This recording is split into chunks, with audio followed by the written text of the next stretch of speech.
Hi there, everyone. Welcome to lesson 3. This is the lesson where we talk about economics, we talk about money, and the title of the lesson is Economic Equality. And that's because the issue or the question that we're delving into in this lesson is to what extent should governments encourage economic equality? All right, so if you've got your partial notes with you, then you can complete the question that is at the top of your lesson here. And if you don't have your partial notes with you, just write down the full sentences on paper. All right. Also, the partial notes can be found in the content section of D2L. So if you're able to print them at home, well, then that's awesome. All right. So let's get into it. So did you know minimum wage in Alberta is $15 an hour? That means if you work 40 hours a week for 52 weeks, you are making $31,200. The average house in Calgary costs about $425,000. If you're working minimum wage, can you afford to buy the average house in Calgary? Not so much, right? Meanwhile, Canada's 100 highest paid CEOs, so the heads of Canada's top 100 companies, their average annual salary is $9 million. That's the average, right? So look at that difference. Have we got economic equality in Canada? Is there equality between our highest earners and our minimum wage earners? No, there is not, right? So here you can take a look at a map, or sorry, not a map, a chart. And this chart lays out different countries, developed, rich countries of the world, countries in the same league as Canada. And it lays out our wealth inequality index, right? So it shows you how Canada is doing compared to other countries, sort of in our category when it comes to wealth inequality, right? So Canada has been given a grade of C. Okay, so we have a wealth inequality index like slightly above 30, whereas countries like Denmark and Sweden, their wealth inequality is lower. That means that there is a smaller difference between their richest people and their poorest people. Whereas countries like the United States, there's a bigger difference between their richest people and their poorest people. Okay, or you could look at it this way, using the Gini index. Okay, so if you look at the Gini index, it lays out on a global scale how different countries of the world are doing in terms of wealth inequality. So a country that has 100% complete equality would be given a grade of 0, and so they would have just a completely white map, right? And so here we have Canada. Canada is green, right, which means that our wealth inequality is lower, on the lower end. But dark green is the absolute lowest. So these countries that are in dark green, they're the countries that have very small wealth inequality, and they have a lot of wealth equality. Whereas when you get into the pinks and into the dark reds, those are the countries that have a big gap between the rich and the poor in their countries. Okay, and so the question here is, should governments be encouraging economic equality? Should they try to do things to make a smaller gap between the rich and the poor? So here's some more questions to look at as we talk about income inequality and economic equality. Should people be paid similar wages so that everyone can achieve a decent quality of life? Should income be based on a person's individual talents? Should people who cannot make enough money to pay for food, shelter, and clothing receive support from other members of society? Okay. So your answers to these questions will determine where you fit on this economic spectrum, right? So question for you, which one should our society value more? Which one is more important to our society according to you? Is it economic equality or is it economic freedom? So if you're working with your partial notes, you've got your big spectrum here. In the top right, leave some space between the words economic freedom and the spectrum. And then on the same side, same thing over here on this side, leave some space between the words economic equality and the spectrum itself, because you'll be writing some more words in between. Okay. So if we're talking about economic equality, talking about having a small income gap, right? Small gap between the rich and the poor. Society shares its successes and its failures, and we provide people with many social services or many social programs. But if our society is based more on economic freedom, then people get to make their own choices a lot more. And people may succeed and they may fail at their own risk. And society and our government provides fewer social services, not as many social programs. Okay, so now underneath the spectrum, you can write the words egalitarianism and you can write equal opportunity. Okay, so what's that mean? Well, if you believe in egalitarianism, then you believe that there should be lots of equality in society. Okay, a person who is egalitarian, they care about equality. And so they might believe that everyone should have a guaranteed annual income. That means no matter who you are given a certain amount of money. You're given enough money by the government to survive, right? And this kind of person on the extreme left might also believe that people, or rather the government, should own the means of production collectively, right? So the government should own our factories, our machines, our farmland, all of that. Those are called the means of production.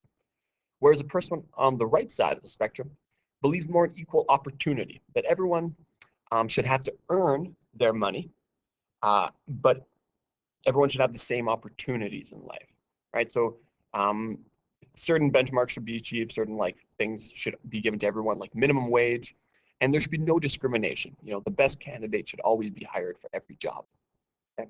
And then people in the middle, they would believe in something called equitable distribution of income. Okay, so while people on the left believe in equality, people in the center tend to believe in equity. So let's take a look at the difference between equality and equity. Look at this uh, drawing. So we have equality. Each of these three guys has been given a box in the same size of box. But did this guy even need the box in the first place? No. He can still see the baseball game. How about this guy? Was the box, the right size for him? Yeah, it looks like it was perfect. How about for this little dude? Um, was this one box enough for him? No, it wasn't enough for him, right? Whereas with equity, we give people, the support that they need. So this guy, he doesn't need any support. He doesn't need a box to stand on. This guy, he needs one box, and this guy, he needs two boxes. Okay, so different people in society require a different amount of support. Okay, so people who believe in equitable distribution of income, they would believe that you should get equal wages for equal work. Okay, so that means if you're working a job that um, deserves a higher wage, well then you get a higher wage. If you're working a job that deserves a lower wage, you get a lower wage. However, if you earn more money than everybody else, then you have to pay more in taxes, right? And then your tax money then funds a lot of social welfare programs. And those social welfare programs are designed to help our poorest members of society, right? So that's what the center of the economic spectrum is all. And if you are in a country that's a little bit more left wing, well, then these social welfare programs are bigger and apply to more people. If you're in a country that's more right wing, well, then these social welfare programs tend to be a bit smaller and they don't apply to as many people and the taxes are lower. If you are more in a country that's more right wing, and the taxes are higher if you're in a country that's more left wing. And then in countries such as the United States, equitable distribution of income means affirmative action. And we'll talk about talk about that more in class, but it basically means that, special programs or special preferences are given to people who have historically experienced discrimination, right? So that might mean minorities, people of color, maybe women. They might be given, in some cases, a small amount of preferential treatment to help them catch up after having been discriminated against for generations, giving them a disadvantage in a society that has systemic racism or systemic sexism. Okay, so now you can label the tops of your spectrum. All right, these are terms that you are familiar with. Communism on the extreme left, laissez-faire capitalism on the extreme right, right?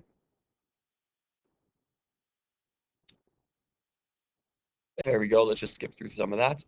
And then you can label high degree of government control. So you have already written things underneath the spectrum. You can just go a little bit lower. Go underneath the stuff that you have already written. That is why I've given you so much space on the partial notes. So you can just continue writing underneath, okay, in the bottom section down here. Just make sure it lines up correctly with the correct part of the spectrum so that you are able to use this as a reference point in the future. So on the extreme left, we have a high degree of government control. Whereas on the extreme right, we have a low degree of government control. We have limited government. And then in the middle, see what I did there with the mixed colors, eh? Some government control, right? So a mix of both sides, okay? And in the middle, the ideology that we are talking about, of course, is modern liberalism. And then on the left wing, we're talking about democratic socialism, as you know. So what kind of economies do we see in these different systems? Well, on the extreme left, we have what we call a centrally planned economy, right? And on the extreme right, those countries have a free market economy. And everything in between is considered a mixed economy, right? So it's not just the center that has a mixed economy, but also right-wing economies and left-wing economies are mixed. However, the further you go left, the more government planning there is, and the more government control there is over the economy. And the further you go to the right, the more the market becomes free, and the less the government controls that particular economy. Okay, and so underneath these words, you can write the synonyms. So a centrally planned economy is also known as a command economy and a public enterprise economy. And a free market economy is also known as a market economy, and it's also known as a private enterprise economy. So you can move over to the back side of your partial notes, and you can fill out the section that is all about the centrally planned economy. Okay, so you see in these images, here are some countries that have used centrally planned economies in the past and also in the present. So we have countries such as Cuba under the Castro regime, and then the USSR, which have both used centrally planned economies. Now, these are usually in communist states. So Mao Zedong turned China into a communist state back in the 1940s, as you know. And in a centrally planned economy, government planners decide which goods to produce, and the government planners decide on the prices of those goods. And under this system, the government owns the resources, the government owns the factories, and all other means of production, such as farmland. And then goods are distributed to the people according to their needs, right? And then there is complete economic equality. There is no rich, there is no poor. Everyone is the same when it comes to your economic value. And then on the opposite end of the spectrum, we have a free market economy, also known as a market economy or a private enterprise economy. And classic example would be the Industrial Revolution in Europe, right? So you guys learned all about that. And so for that reason, you guys have a good sense of what a free market economy looks like, right? Production is determined by supply and demand. There is a limited government, right? This type of society embraces laissez-faire capitalism, right? And this is the kind of society where there are there are no social programs. You are encouraged to be self-reliant, and and people have to earn their living by themselves. And this leads to a huge gap between the very, very rich and the very, very poor. And then in between, we have a mixed economy. So if you look at this picture of the chef, he's mixing a little bit of public sector, right? A little bit of public property and a little bit of private sector, a little bit of private property, mixing them together into a mixed economy. How about that picture, eh? Yeah, pretty good, right? So this idea was an idea that was proposed by this guy. Do you remember him? What was his name? John Stuart Mill was his name. And he believed in a mixture of privately owned and state-owned businesses, right? A mix of private and public property. And it was first proposed by John Stuart Mill, as I said, and he believed in economic equality, but he always admired the productivity of capitalism. So he saw that capitalism was really good at creating wealth. However, he didn't feel good about the fact that there were some very rich people and some very poor people. So in a mixed economy, production of goods is still determined by supply and demand, right? So we still have a free market in many ways, but the government sometimes intervenes to provide some important goods and some important services. For example, in Canada, we have companies that are owned by the government, and we call these crown corporations. All right, crown corporations, because on paper we say that it's owned by the Queen, right? And so the government intervenes in the workplace with certain things such as regulations, especially regulations on things like safety and on the environment. And in a mixed economy, we have an equitable redistribution of income, right? So taxes allow governments to provide social welfare programs to people who are in need. And we call that a social safety net. Catch people in situations where they are in need, right? And so here's another image that lays out the differences between equality and equity, right? So this woman was given the same thing everyone else is given. She was given a bicycle. This guy was given a bicycle too. She was given a bicycle, and so was this kid. Did they all need a bicycle? And did they all need the same size of bicycle? No, right? So equity means that she would be given a special bicycle that works for people with her physical handicap.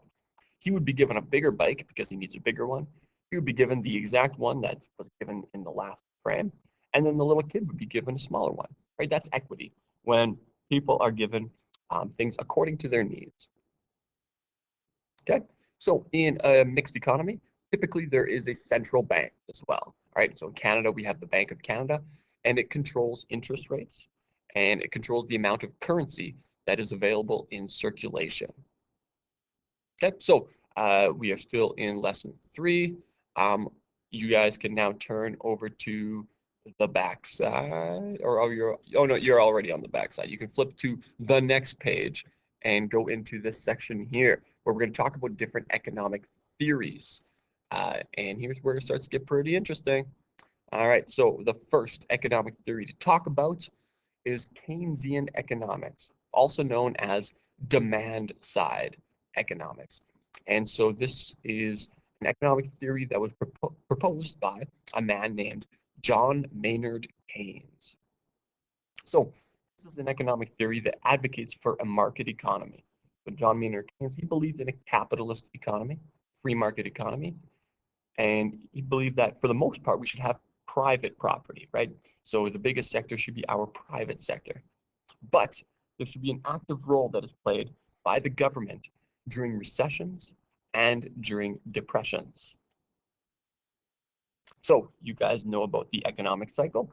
So you know about the fact that like a free market economy, a capitalist economy, will go through some busts and then recover to achieve some booms, and it's constantly going up and down, up and down. All right, this can be like a roller coaster for people and can be very, very difficult, but then really, really good at other times, right? And so John Maynard Keynes, he proposes that a government does a number of things to sort of smooth out the booms and the busts, to make the booms and the busts so that they are not so exaggerated, so that the booms are not as high, but then the busts are not as low, so that it's not such a big roller coaster for people. So during a depression, he says what a government needs to do is a government needs to intervene, right? And the way that the government needs to intervene during a recession is to increase the money supply in its nation, in its economy, to have more money in circulation. So how do you do that? Well, you lower interest rates, right? So interest rates, those are things that banks come up with, right? And so if a bank has a low interest rate, then that means you can borrow money from the bank and it won't cost you as much. However, if interest rates are high, well, then it's going to discourage people from borrowing money from the bank. If interest rates are low, then people are going to be encouraged to borrow money from the bank and then spend that money. right? And then that gets more money in circulation, more money in the economy. So this will promote borrowing from the banks and then spending money in the economy to stimulate the economy. And this is what we should do during a recession when there is not, people don't have very much money, according to John Maynard Keynes. This is also a time to lower taxes so that people get to keep their money a little bit more, and then they can spend that money. And then according to Keynes, this is also the time to increase government spending, right? So that the government should be spending money on social programs, social services for people, to help them out, give them employment insurance, give them disability insurance, all of those things, the social safety net things, to help people out during this difficult time. And sometimes that means the government needs to spend money that it doesn't have, right? It needs to borrow money and use that money for all sorts of things in society. And that will lead to what's called a deficit, right? A deficit is when a government spends more money than it receives in taxes, right? And so John Maynard Keynes would say that's a good thing, right? We want deficit spending, but only during a bust, only during a recession, only when the economy is in a trough. So his approach to economics, right? So this demand side economics, this was adopted during the Great Depression by many developed liberal democracies. It was an economic theory that was adopted by this guy, FDR, Franklin D. Roosevelt, right? Because he went through a terrible bust, a terrible economic recession called the Great Depression. Okay, now what should a country do during a boom? Once they come out of this recession and the economy starts to do well again, what should they do?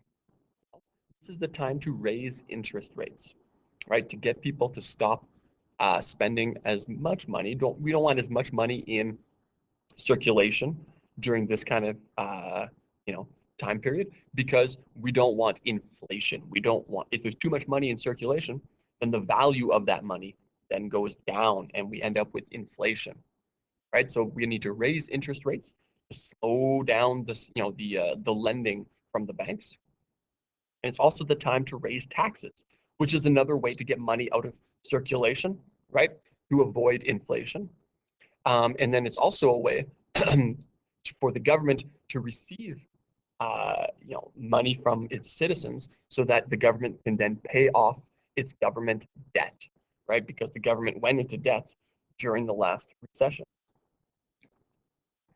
And then the government can also save some money during this time by reducing its social welfare programs, right? So all of those programs that it spent so much money on during the recession, well, now people don't need those programs as much, right? Because the economy is doing well again.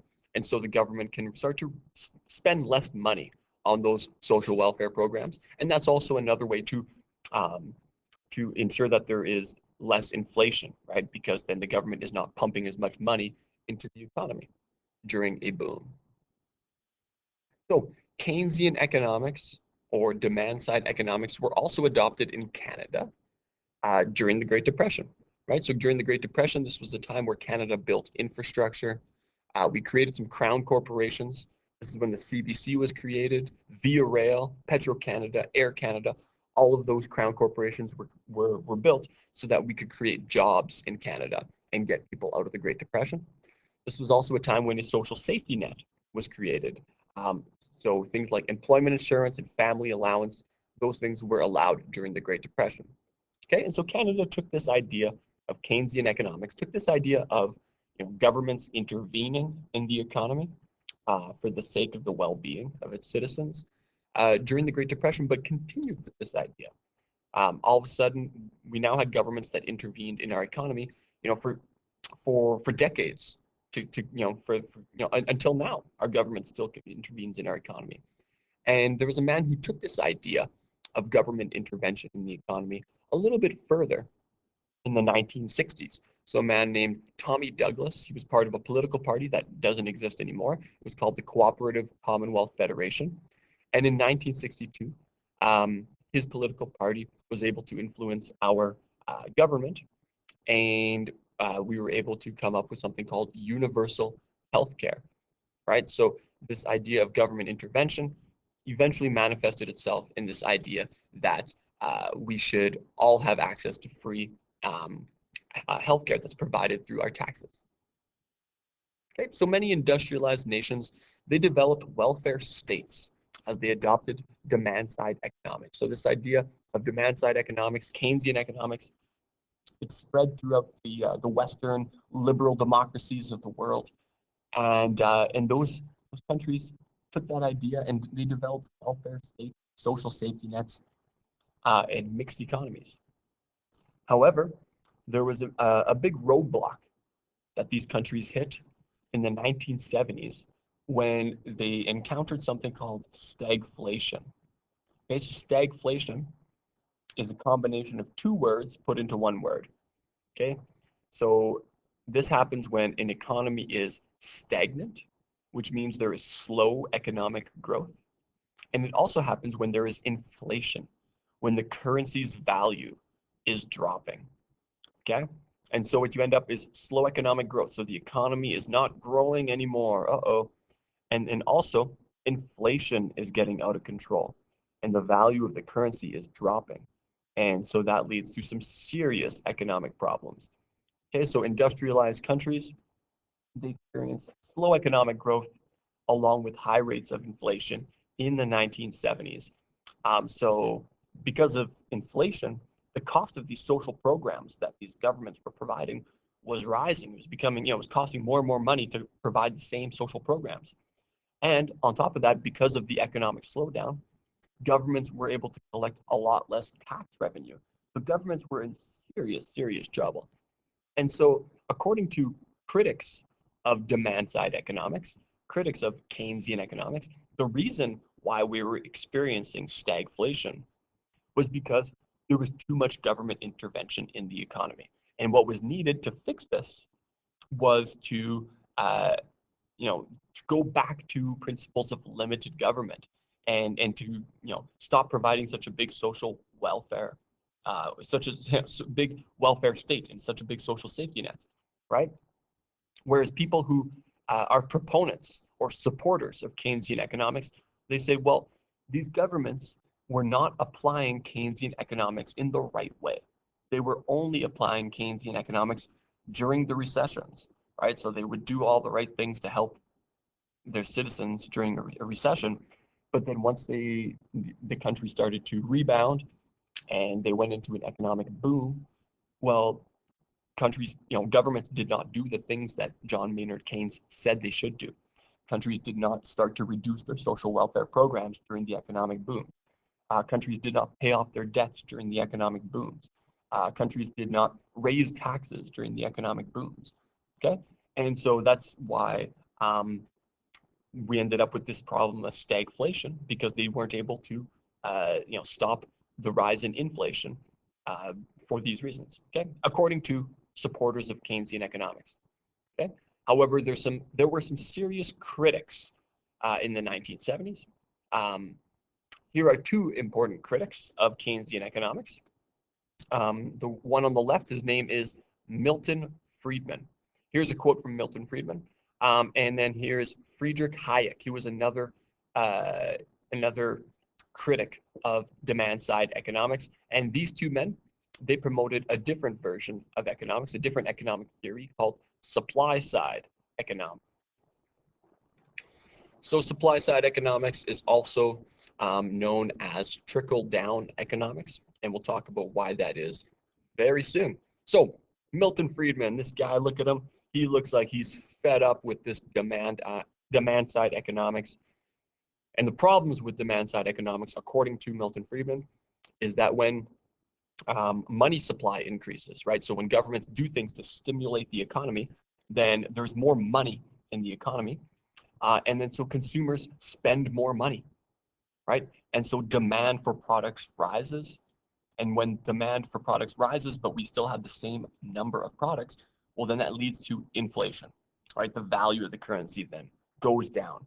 And so according to Milton Friedman, what we need to do is we need to have a government that controls the amount of money that is being put into circulation in the economy by controlling the central bank, right? So the government must control the central bank by regulating interest rates, right? So this is called monetarism, and it's something that the government still do today, right? So during good economic times, the government will often raise interest rates so that banks are lending people less money, right? So people are taking out less loans, so that way we don't end up with inflation, right?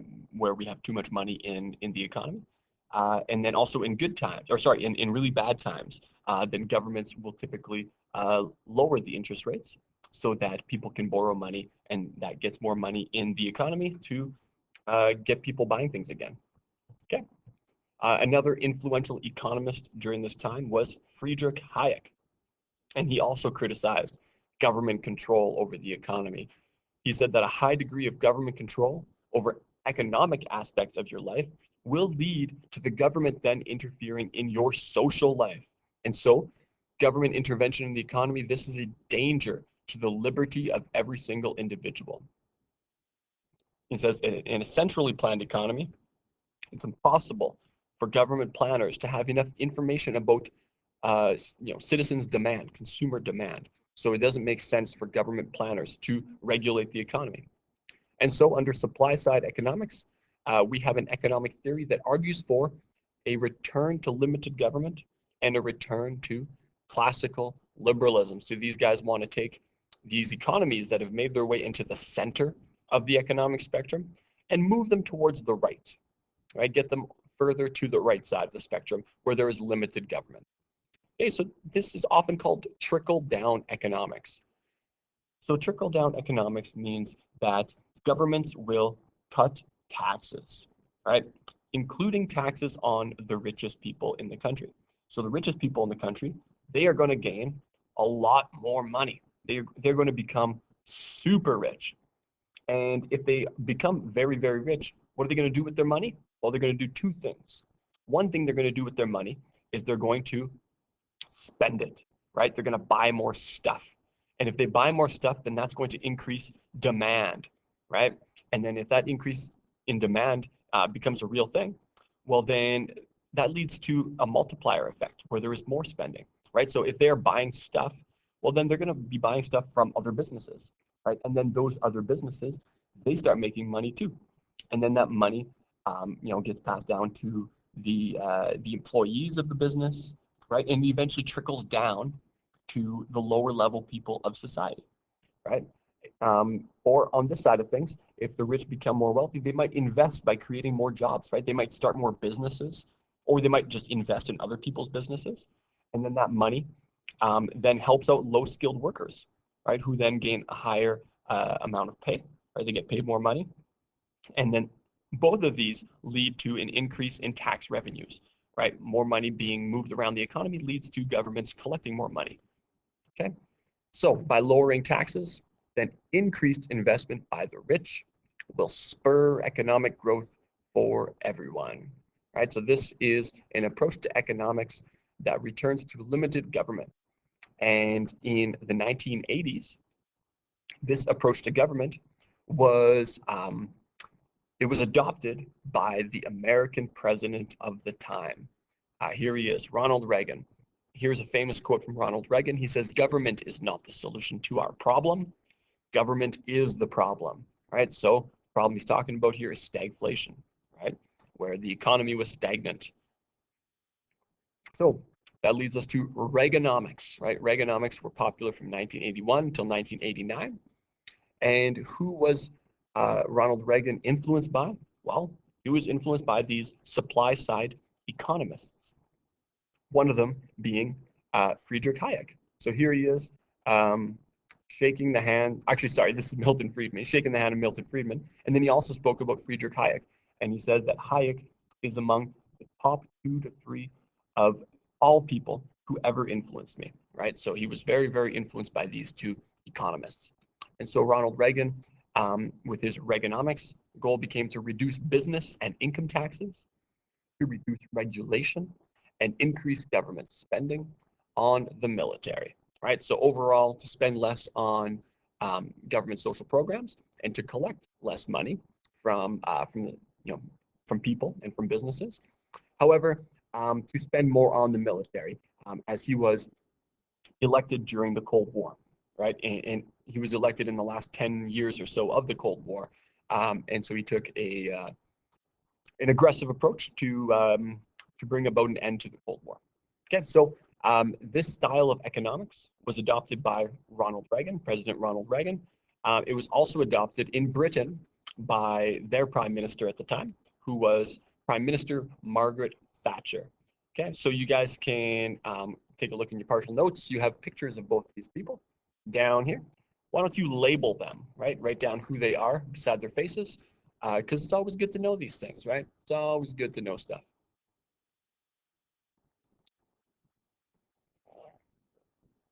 So if you were in class today, then we would be doing a big old review.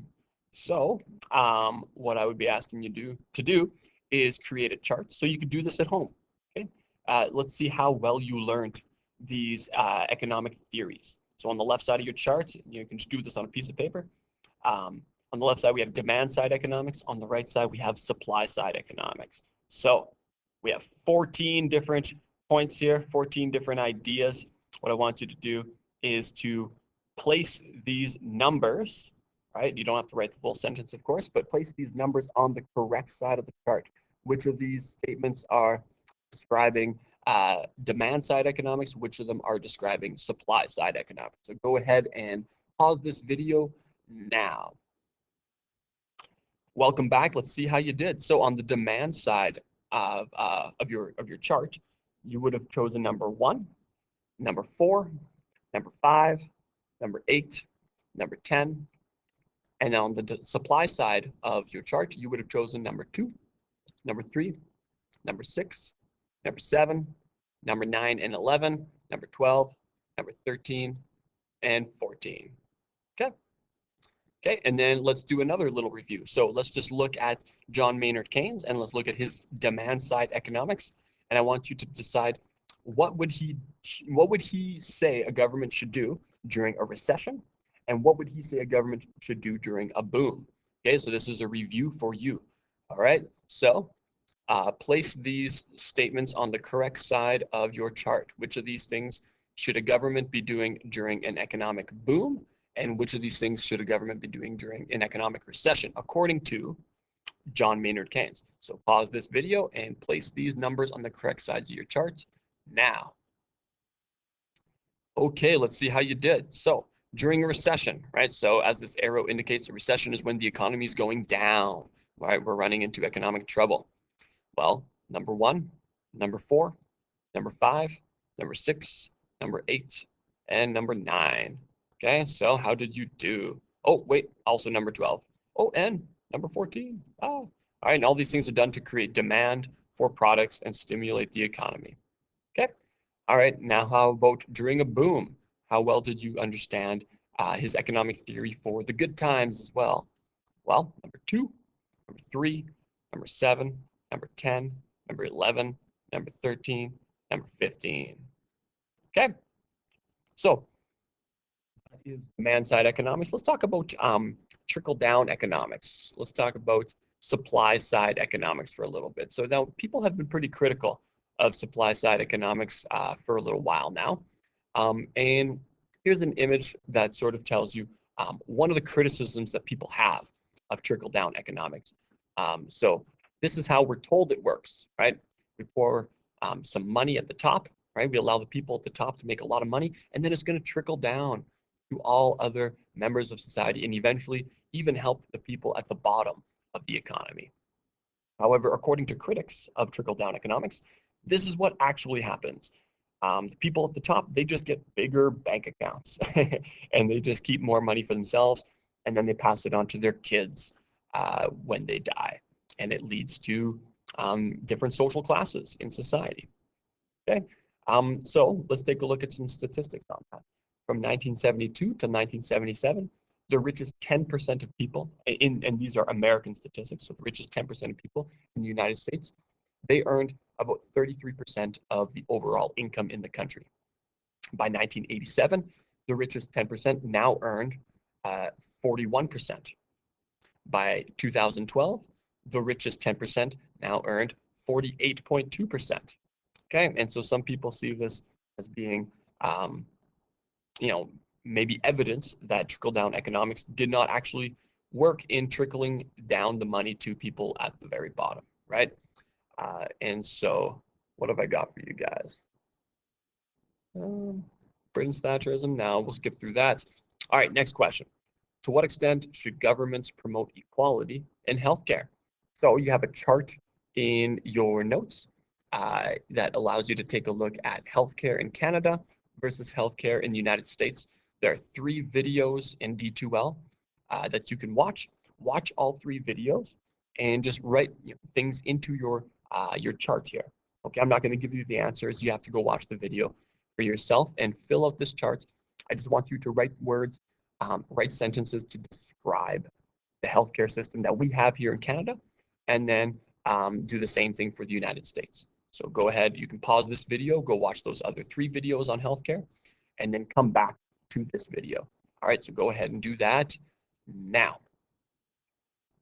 Welcome back. So now that you've done that, I've got a couple of things to show you guys, a couple charts. So here we have the amount of spending, like total spending that is done in different rich countries of the world on healthcare. So take a look at the United States. If you include the private sector spending and the public sector spending, the United States spends about $9,892 per capita, so per person, on healthcare every year.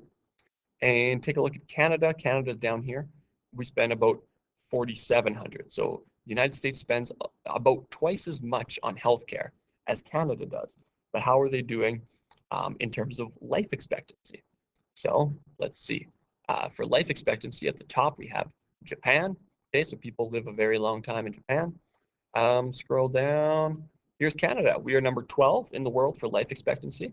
Okay, so men reach the age of about 80.2 and women reach the age of about 84.1, right?